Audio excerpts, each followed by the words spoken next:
Hey P squad, welcome back to physical education India. और आज इस वीडियो में हम लोग पढ़ने वाले हैं अपने ऑर्गन्स के बारे में। इस वीडियो को शुरू करने से पहले मैं आपको बता दूं कि हमारे जो यूजीसी नेट जीआरएफ के जो बैचेस हैं वो 10 सितंबर से स्टार्ट होने वाले हैं पेपर 2 फिजिकल एजुकेशन के लिए।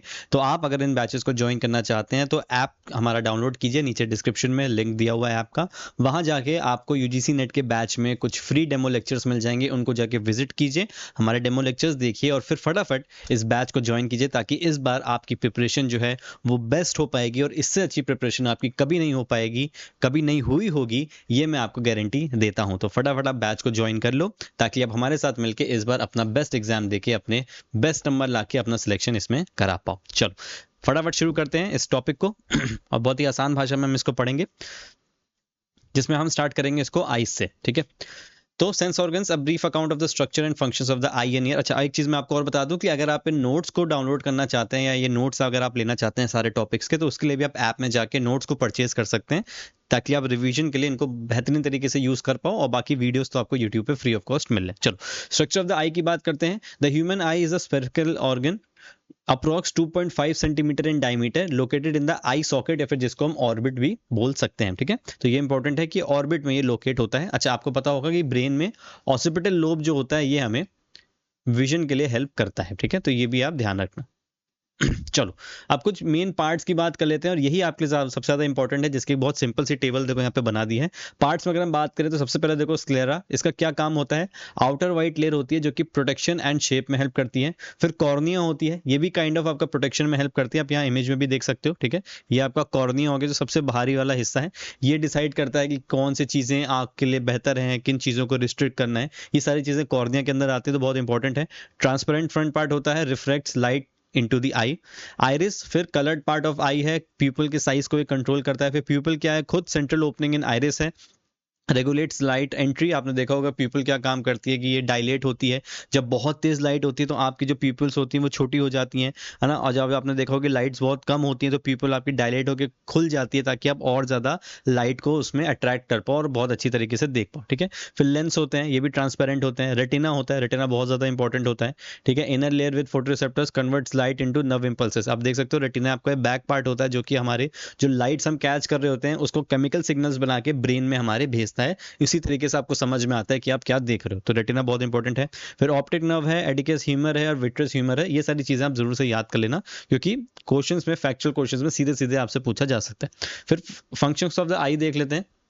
आई के फंक्शंस क्या हैं? तो विजन में मदद करेगी, converts light into electrical impulses for brain interpretation, brain को समझाने के लिए ये लाइट को इलेक्ट्रिकल इंपल्सेस में कन्वर्ट करती है। Accommodation, lens adjust to focus on near far objects, जो लेंसेज होती हैं वो दूर के ऑब्जेक्ट पे, पास के ऑब्जेक्ट पे अकोमोडेट करने में हेल्प करती हैं। राइट रेगुलेशन, आइरिस कॉन्ट्रैक्ट होती है, डायलेट्स प्यूपिल, तो जो भी मैंने आपको समझाया कि लाइट कितनी तेज है कितनी धीमे, तो उस हिसाब से काम करती है। फिर प्रोटेक्शन, जो आपकी आईलिड्स होती हैं, आई लैशेज होती हैं और टीयर्स होते हैं, ये प्रोटेक्ट करते हैं आपकी आईज को। ठीक है, जैसे आईलिड्स हो गई, आई लैशेज हो गए, जो डर्ट होता है उसको कैच कर लेते हैं, अंदर नहीं जाने देते हैं। जो टीयर्स होते हैं वो हमारे आईज को मॉइस्ट रखते हैं। ठीक है, तो इन ये सारी चीजें भी जो होती हैं आपको हेल्प करती हैं। ठीक है, तो आई के बारे में जो मेन इंपॉर्टेंट चीजें हैं वो आपकी ये वाले पार्ट है, यहाँ पे इनको आपको याद करना पड़ेगा कि किसका क्या काम होता है, और उसमें भी आपका कॉर्निया, आइरिस, प्यूपल और रेटिना, ये चार बहुत ज्यादा इंपॉर्टेंट है ताकि अगर आपसे फंक्शन पूछा जाए कि किसका क्या फंक्शन है तो आप उसको अच्छी तरीके से बता पाओ और फिर आगे वाले एग्जाम्स में एक्सप्लेन भी कर पाओ। अब बात करते हैं ईयर की।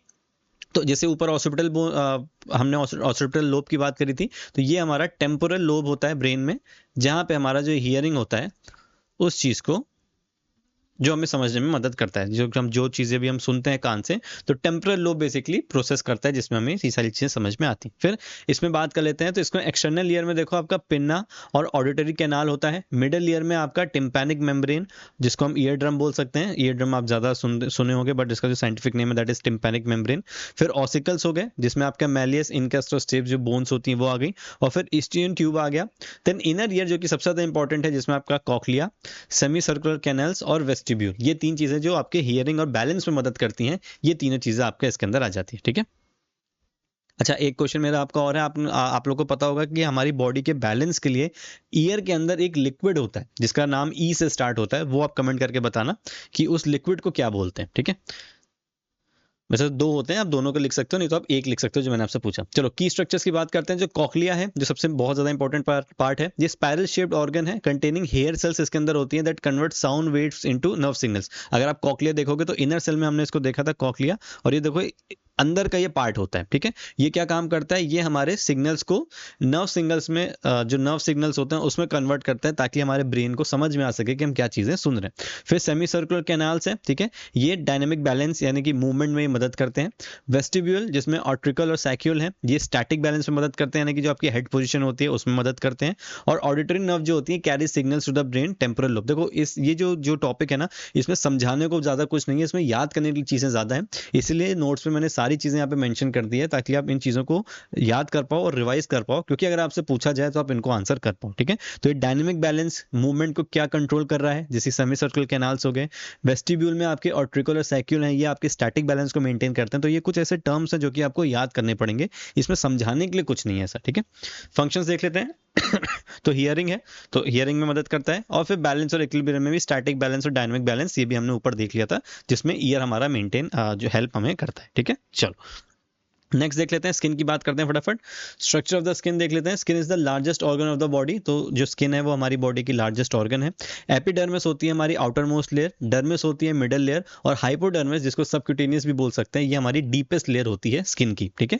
आउटर मोस्ट लेयर में जो कि एपिडर्मिस है, कोई ब्लड वेसल्स नहीं होती, प्रोवाइड्स वाटर प्रूफ बैरियर होता है एक तरीके से, ठीक है। फिर dermis contain sweat glands, hair follicles, blood vessels और नर्व्स। और जो हाइपोडर्मिस जो सबसे डीपेस्ट लेयर है, जहाँ पे टिश्यूज आ जाएंगे आपके, ये made of fat and connective tissues, insulates and cushions. तो ये सबसे अंदर का पार्ट हो जाएगा। तो अगर कभी आपको चोट लगती है और आपका हाइपोडर्मिस हिट होती है जो कि डीपेस्ट लेयर होती है, तो वो आपकी सिवियर इंजरी के अंदर काउंट हो सकती है, ठीक है। फंक्शंस देख लेते हैं स्किन के, फटाफट फंक्शंस देखते हैं। एक प्रोटेक्शन के लिए यूज आपको हेल्प करती है, सेंसेशन में मदद करती है, जो भी आपको टच या टेम्परेचर है, पेन है, ये सारी चीजें जो होती हैं वो आपको इससे पता चलती हैं। थर्मो रेगुलेशन, स्वेटिंग और ब्लड वेसल्स के थ्रू आपका जो टेम्परेचर मैनेज होता है वो हो जाएगा। एक्सक्रीशन है, जो भी वेस्ट प्रोडक्ट्स होते हैं वो स्किन निकालने में मदद करती है।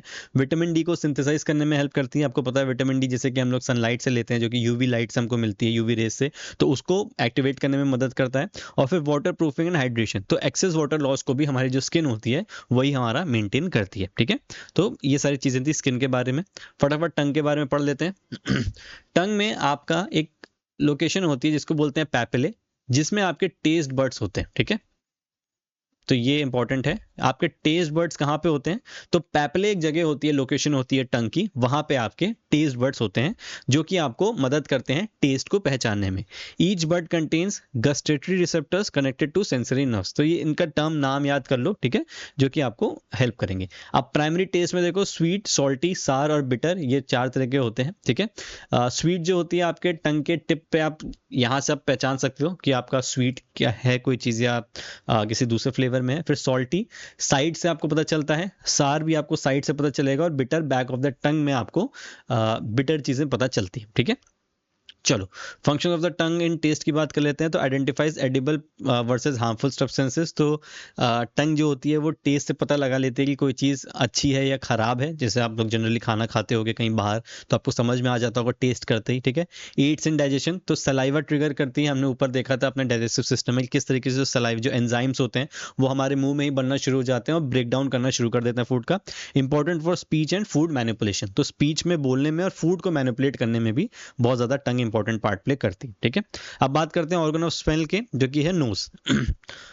ऑल फैक्ट्री सिस्टम जिसको हम बोल सकते हैं, located at the top of the nasal cavity, contains olfactory receptors that detect airborne chemicals. So olfactory receptors जो होते हैं ये बेसिकली जो स्मेल होती है अलग अलग तरीके की, उनको पहचानने में मदद करते हैं। ऑडोर है, गुड ओडोर है, बैड ओडोर है, कहीं कोई खराब चीज़ है, कूड़ा है, तो ये सारी चीज़ें हमारी जो होती हैं olfactory receptors ही हमें पहचानने में मदद करते हैं।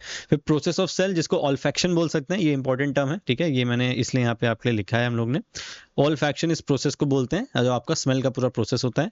ऑडोर molecules bind to receptors, signal sent via olfactory nerve to the olfactory bulb. ये जो ऑल्फैक्टरी बल्ब होता है ये आपके फ्रंट ब्रेन का पार्ट होता है, ठीक है, आप ऐसे समझ सकते हो।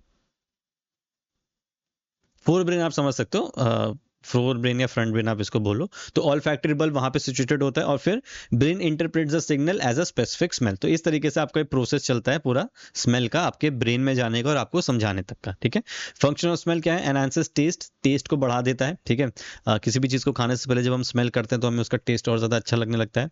वॉर्न्स ऑफ डेंजर, स्मोक है, स्पॉइल्ड फूड है, तो ये हमें पता चल जाता है। Affects emotions and memory via limbic system. तो लिम्बिक सिस्टम की वजह से आपके इमोशंस और मेमोरी को भी ये हिंडर कर सकता है। ठीक है, चलो, तो आई होप आपको ये सारे टॉपिक समझ में आए होंगे। कोई भी अगर आपको डाउट है या आपका कोई सजेशन है या कोई फीडबैक है तो आप कमेंट सेक्शन में लिख सकते हो। जल्दी अगले वीडियो की जो अगला टॉपिक का वीडियो जल्दी अपलोड हो जाएगा। और अगर आप लोग क्लासेस ज्वाइन करना चाहते हो नेट की तो फटाफट ज्वाइन कर लो, हम वहाँ पे भी जल्दी आपसे मिलेंगे। Thank you so much for watching.